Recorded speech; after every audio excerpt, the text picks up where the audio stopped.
Bonjour à tous. Dans cette deuxième vidéo consacrée aux agences de recrutement des travailleurs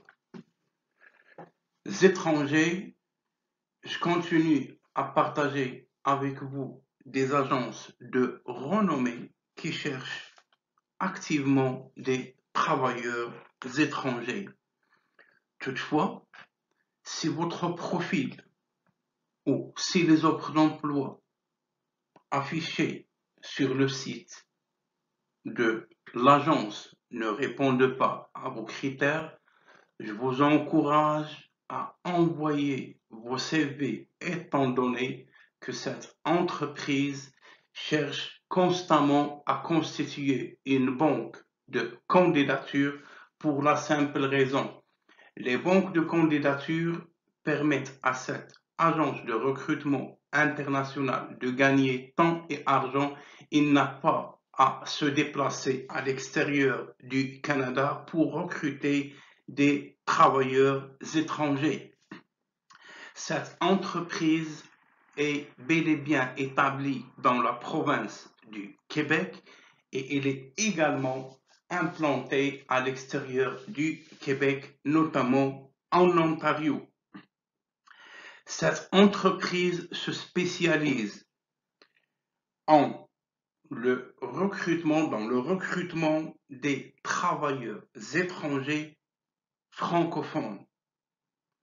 Et ils ne recrutent pas uniquement dans les pays francophones dont la langue maternelle est le français, mais ils recrutent bel et bien dans d'autres pays où le français est une langue seconde, à savoir le Maroc, l'Algérie, la Tunisie et ainsi de suite.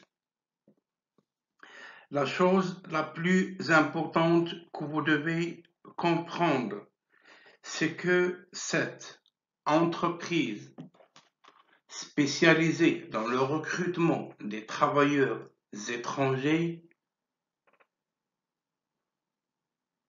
est une entreprise reconnue par le gouvernement du Québec et le permis qui lui a été délivré, vous pouvez le regarder tous ensemble.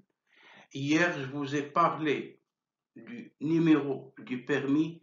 Toute agence qui prétend être un recruteur ou être intermédiaire d'un recruteur devrait avoir le permis délivré par la Commission des normes de la santé et de la sécurité au travail de la province du Québec.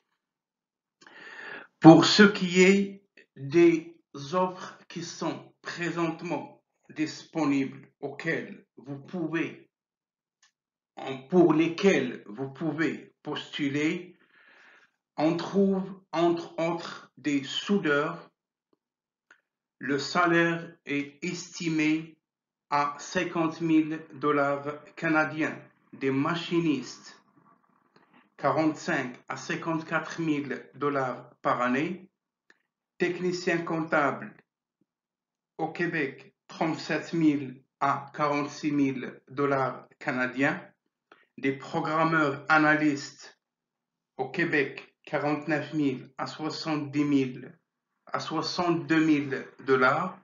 Développeur web, Québec, 50 000 à 62 000 $ canadiens. Des techniciens soutien aux utilisateurs dans la province du Québec, le salaire est estimé à entre 45 000 et 62 000 $ canadiens par année. On parle du salaire brut, pas du salaire net. Des aides infirmiers, 37 à 42 000. Des mécaniciens de camions et d'équipements lourds, de 45 000 à 58 000 $ canadiens. Des mécaniciens automobiles, de 41 000 à 54 000 $. Des électromécaniciens, de 45 000 à 54 000 $. Des mécaniciens aéronefs, 50 000 $. Cuisiniers et assistants au Québec, 22 000 à 35 000 $. Mécanicien industriel Québec, 49 000 à 54 000 $. Couturier opérateur de machines à coudre industriel Québec, 22 000 à 28 000 $ canadiens. Si vous n'avez pas trouvé l'offre d'emploi qui vous correspond, vous pouvez déposer votre candidature. Je vais vous laisser le lien dans la barre de description où vous pouvez envoyer votre CV, bien entendu.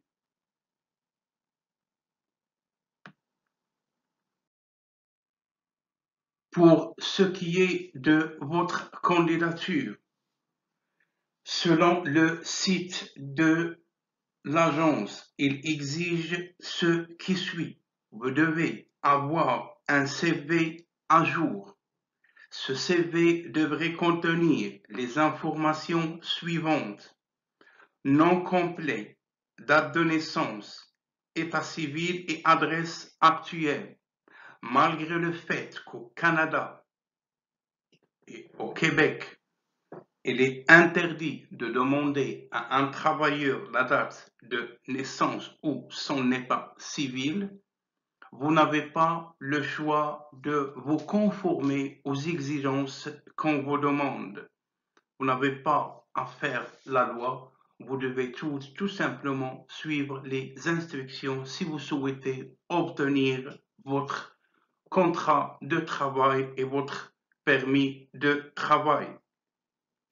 Les expériences de travail doivent être mentionnées avec des dates complètes, pas de blanc dans les dates.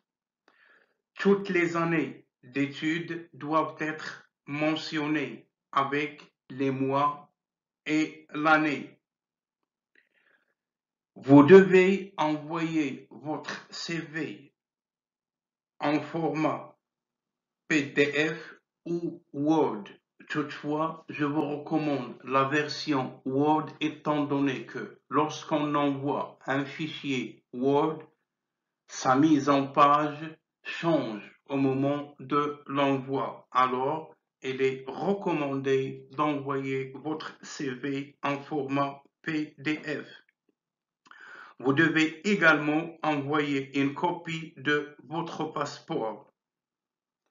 Les copies de votre passeport, c'est les premières pages où on voit votre nom, votre prénom, votre photo, la date de validité de votre passeport. En principe, les 6 premières pages sont largement suffisants. À qui envoyer tous ces documents avec votre CV? Je vais vous laisser dans la barre de description de la vidéo, comme je l'ai expliqué, toutes les informations auxquelles vous aurez besoin pour présenter une demande en bonne et due forme. D'ici là, je vous souhaite une excellente fin de journée. Bonne chance, à la prochaine vidéo. Les personnes qui ont une question ou qui auront une question à me poser auront la chance d'ici le 1er avril avoir accès à une panoplie de moyens qui va leur permettre de me contacter. Certains moyens de communication seront réservés à des fins spécifiques, d'autres le seront seront disponibles à tout le monde afin de répondre à vos préoccupations. Bonne chance, à la prochaine.